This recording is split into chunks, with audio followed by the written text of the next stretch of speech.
Matapos ang pagbibigay ng seguridad sa payapang kilos protesta, nagkaroon ng debriefing ang mga miyembro ng Police Regional Office 2, CDM, contingent upang mas mapahusay at maging epektibo ang mga susunod na operasyon. Patrolwoman Michelle Balada, magbabalita.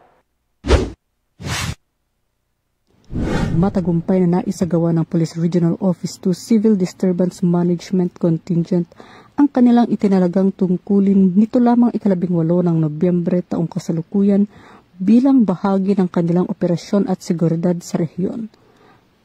Pagkatapos ng deployment, agad na isinagawa ang isang structured debriefing session upang suriin ang kabuang performance ng contingent.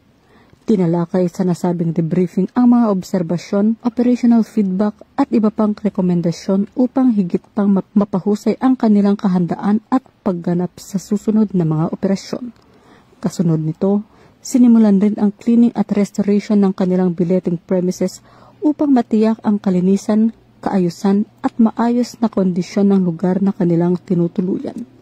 Nanatiling nakatuon ang Police Regional Office 2 sa pagpapatupad ng disiplinado, organisado at epektibong operasyon para sa kaligtasan at seguridad ng publiko. Mula dito sa Lambak ng Cagayan, ako ang inyong PNN correspondent, Patrolwoman Balyada, alagad ng batas, tagataguyod ng Balitang Pulis.